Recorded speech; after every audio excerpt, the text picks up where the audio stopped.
এখান থেকে বলছে যে অনলাইন থেকে নিলে জমা দিলে হবে, আদৌ কি হবে? অনলাইন থেকে যদি আমরা ফর্মটা নিই, বলছিল যে একটা ছাপ্পা দিয়ে দিবে এরা, তারপরে নাকি ওটা ফর্মটা কাজ হবে তো আদৌ? কিন্তু বাইরের থেকে যখন কিনবেন আপনার তো টাকা লাগবে। সে লাগলো 50 টাকা ঠিকই, এটা তো ফ্রিতে না, এটা তো ফ্রি সার্ভিস, এটা আপনার টাকা কেন দিবে? কথা ওইটাই। যাদের ধৈর্য নাই, সময় নাই, এতক্ষণ দাঁড়ায় থাকা 3 ঘন্টা 4 ঘন্টা, এই যে গরমের মধ্যে দাঁড়ায় কম হওয়া, আমাদের পরিবারে তো এখন আসেনি। আমাদের পরিবারে যারা ধরা তো পারবে।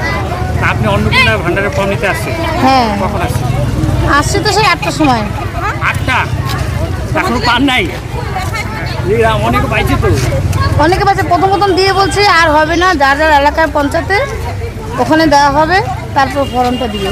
এখন কি করবেন তাহলে আপনি? এখন বাড়ি চলে যেতে হবে। আপনার কোন পাড়া? আমাদের এই যে পূর্ব চানপাড়া। আপনার নাম? সোনাই কর্মকার। তো এই ভিডিওটা যারা প্রশাসনে যদি কেউ দেখে তাদেরকে কি বলবেন? রিয়াদ আপনাদের তো কষ্ট হচ্ছে এই রোদের মধ্যে আসছে, কি বলবো, এখন কষ্ট করে হলেও দিতে হবে, এই হলো কথা। মানে আপনাদের জন্য কি সুবিধা দেওয়া যায় সরকার থেকে? যে এটা তো ফ্রিতে কম, তো পাইলেন তো না, এখন কি বলবে? এখন অনলাইনে নিতে হবে।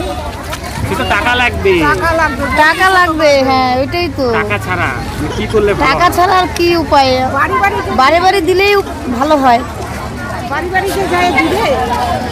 আগে আমরা ভাড়া ছিলাম, এখন 2 বছর হলো এখানে যাই হোক, ঠিক আছে। তো প্রশাসনকে কি বলবেন যে এই ফর্মটা আপনাদের পাড়ায় পাড়ায় দিলে ভালো হয়? ভালো হয়, পঞ্চায়েতকে দিলে পরে পঞ্চায়েত বাড়ি বাড়ি দিয়ে আসবে, এটাই সুবিধা। আপনি কি লক্ষ্মীর ভাণ্ডার পাইতেন? হ্যাঁ পেতাম। এই মাসের টাকা পাইছেন? না, শুনলাম নাকি এই মাসের টাকা আগের টাকা বলে ওই অ্যাকাউন্টে দিয়ে দিবে। হ্যাঁ ওইরকমই তো বলছি। আমিও শুনছি। না শুনিনি তো। ঠিক আছে।